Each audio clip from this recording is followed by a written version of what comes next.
We love to believe that we are doing everything. That I started this line of clothing, I started this business, I sold 50 houses, I gave birth to my children, I have this and I have that, and I do this and I do that, right?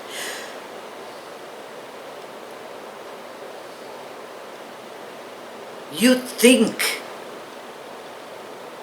that you are in charge of everything that's taking place in your life. But really, everything is being done through you. Everything is being done through you.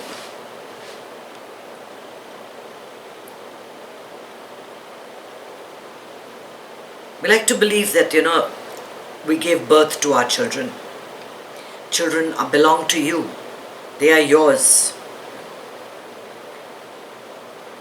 But all that took place was union.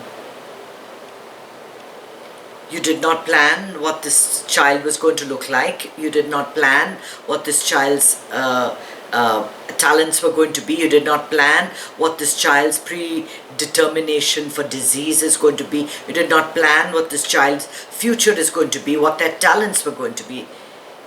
That happened, right? That happened. All children come through you.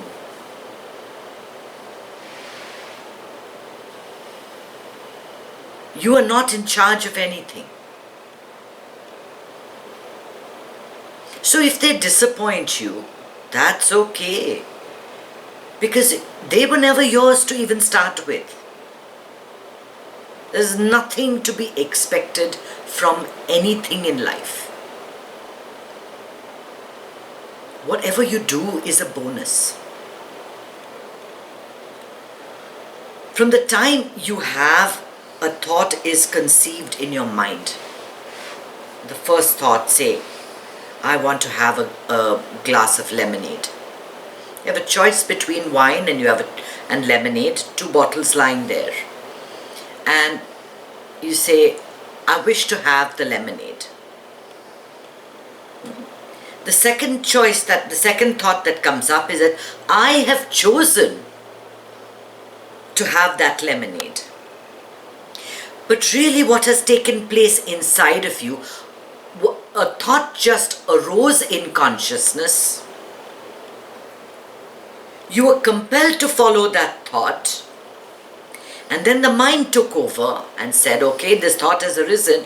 Let me take ownership of that thought and say, I choose to drink lemonade. I will not drink the wine. The next thought will be, I will not drink the wine. The wine is not good for me. Right? Or drink the wine. The wine is much better for you. From then on, the mind takes control. But really, all natural thoughts that arrive, that pass through your system, they come out of consciousness, they appear in consciousness, and they move into consciousness. You have no part in this.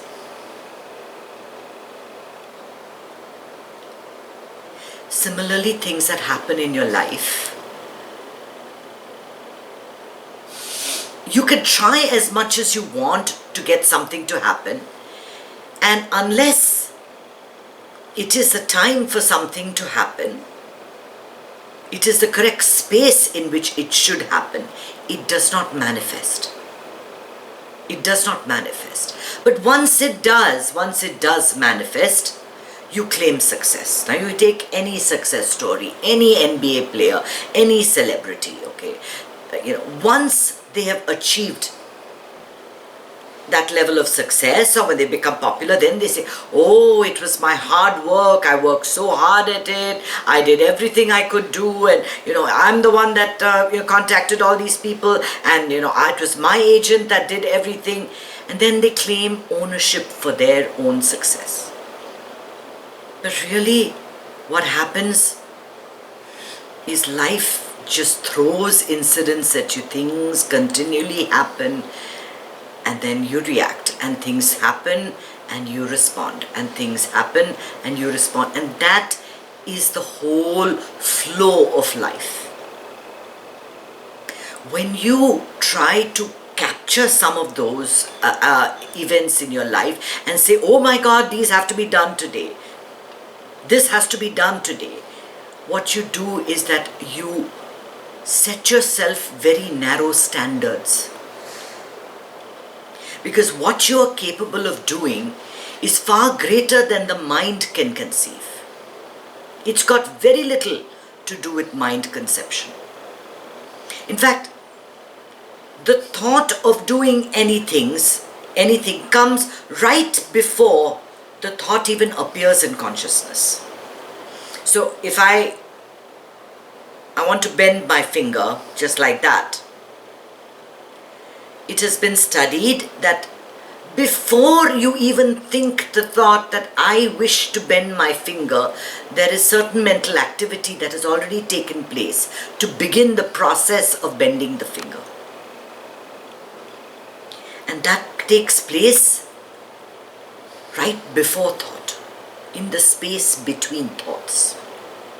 Why is that? In the silence between thoughts is where all energy, there is a field, there is a common field of awareness. And you all know it very well. You all know it very well. If I ask you just now, are you aware of me talking? You are, right? You are. You say, yes, I'm aware. And then you think that, what is it that's aware? There is this field, there is this space that is continuously aware, and it is continuously observing in silence. It knows when anything is happening. It knows when you say, I'm stressed out that I cannot get through my list.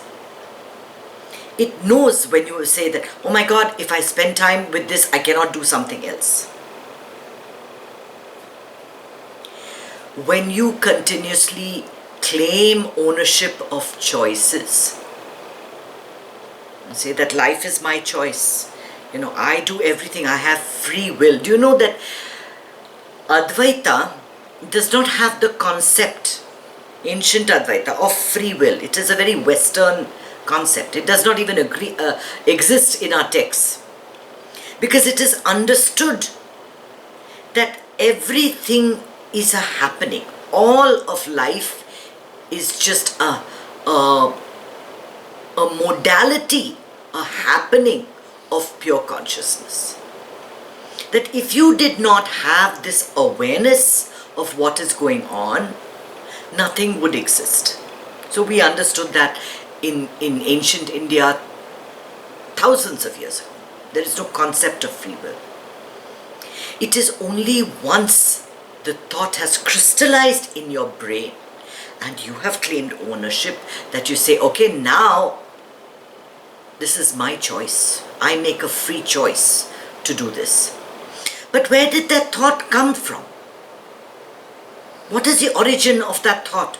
In which part of your brain or body is that thought hidden or lodged?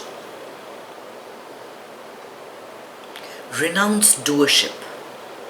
Renounce doership. Stop thinking that I am in charge of this. I am a teacher of meditation, or I am a professor of this, or I am this great analyst, or I am this, or I am... Whatever you do is just being done. Everything in your life is just being done. And the real you, the one that is aware, the one that knows, is merely observing. So the pressure and the tension that exists to complete what has to be done does not exist in the real you, that the one that knows, that's observing.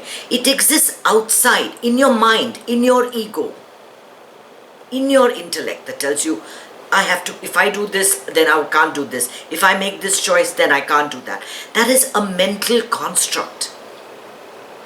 You'll find that if you develop a habit of meditating, regularly, over a period of time, you'll see that you manage to do a lot more than you ever envisaged for yourself.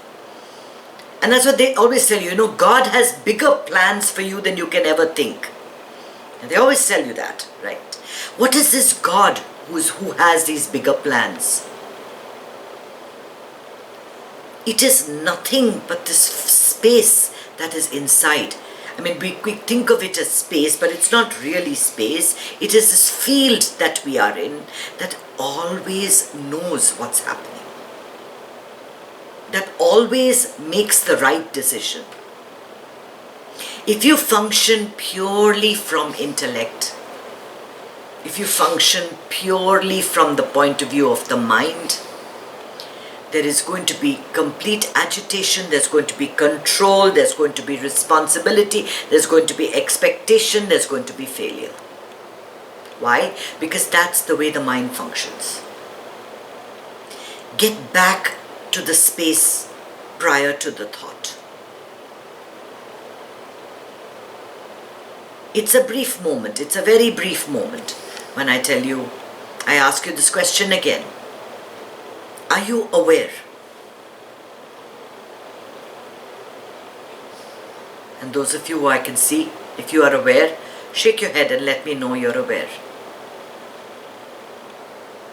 Yeah? You're aware of me talking. That much, are you aware? Are you aware of just the sensation of a body? Are you aware of that much? Yes or no? You're not aware of a sensation of your body? That you have a body? Yeah, you have this feeling. Right? There is something inside that body. Do you feel that sensation in that body is something that just began right now? It's always been there. That's something that's been aware of when you wake up, when you drink your coffee, when you take your decision, when you do your things, when you complete a list, when you don't complete a list, when you wake, go to work, when you're home. Is that feeling that something is present in you or not? You feel it. That is what you're returning to. That is what you're returning to when you meditate. Because when you meditate, you are not saying that, let me focus on this project that I have to make into a multi-billion-dollar industry. You're not saying that. You're actually releasing everything. I don't want this, I don't want this thought, I don't want that thought, I don't want this success, I am not a mother, I'm not a father, I'm not a sister, I'm not a brother. You let things go as you go deeper and deeper into meditation, and thoughts arise and you say, no, I'm not going to do that, I'm going to sink deeper and deeper into meditation.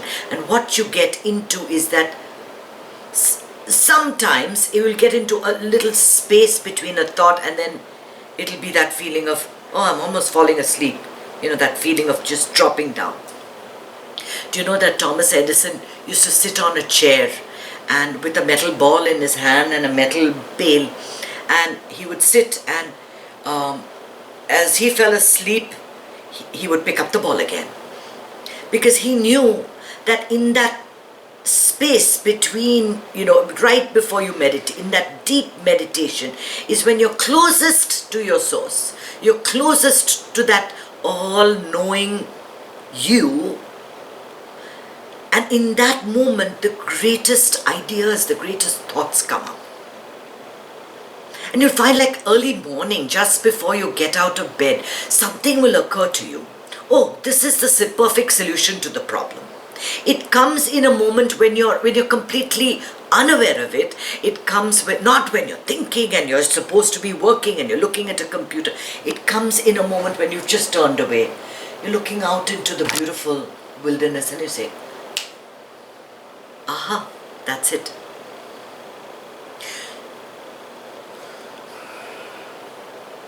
As long as you think you are in control, as long as you think you are doing it, and by you, I think I'm talking about a limited you. You're saying, me the body, or me the mind, or me the personality, or me the intellect, or me the ego is doing this. Now, which of the yous is doing everything? There is none of that. There is something way beyond that. Everything gets done. Now, when you go into a day with the feeling that it all gets done, that stress of having to achieve, of having to complete, of having to finish is kind of lifted.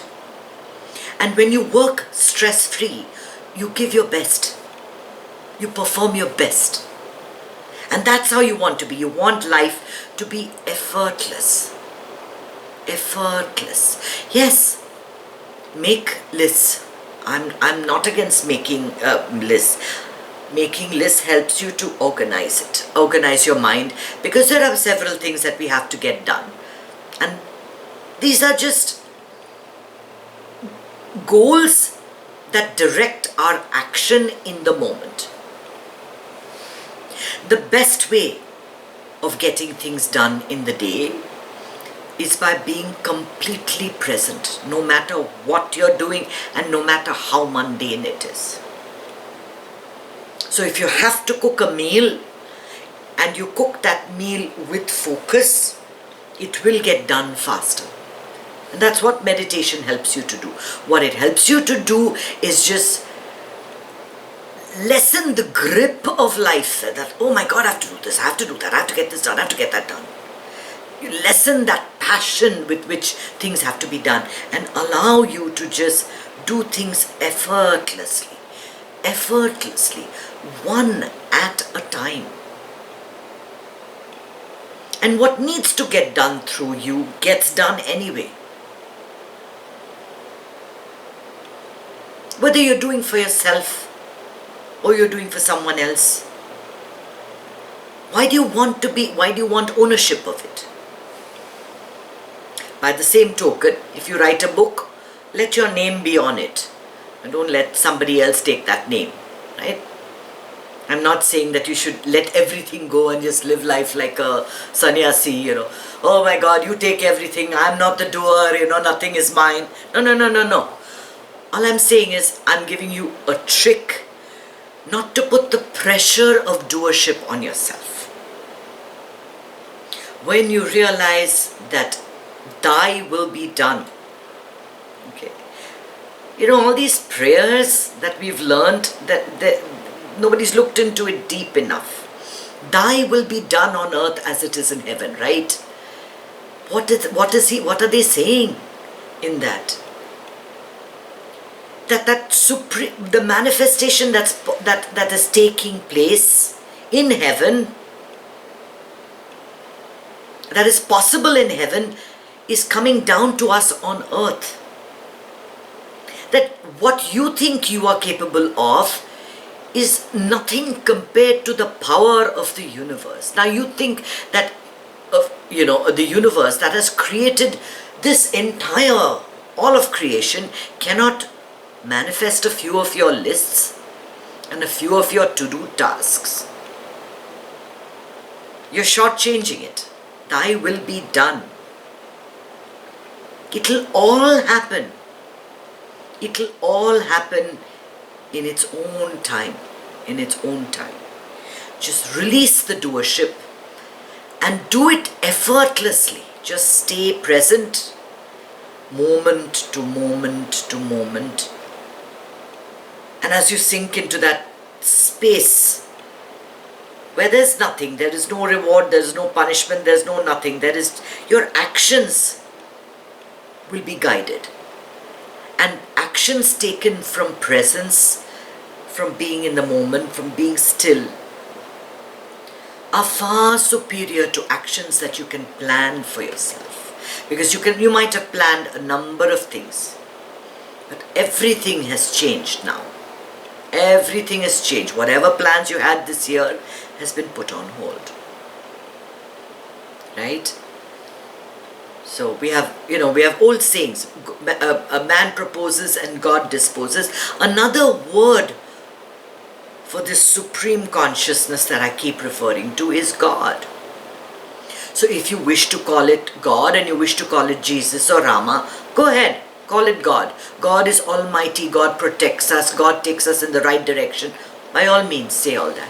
But really, what is happening is that you are perforating that barrier that you've put of body and mind, and you're going into the supermind. You're going into their little holes that come only in moments of meditation. You subtly pierce those barriers, and the manifestation that happens as you pierce those barriers is greater, is just greater. And then you go further, and you go further, and you go further by letting go and by just collapsing into that source. And you can't intellectualize this, and I can't explain to you intellectually. All I'm going to tell you is that life has to be effortless. Every moment you have to enjoy yourself. You have to feel that stillness and happiness that is pure source. Happiness is your birthright. That's why I keep saying it. Get back to that, get back to that, get back to that. Om Namah Shivaya. Hey, thanks for watching my video. If you like the content, hit the red subscribe button. I'm also on Facebook on my author page, Kanchana Krishnan Iyer, and I'm also on Instagram. See you there. I'll link it down below.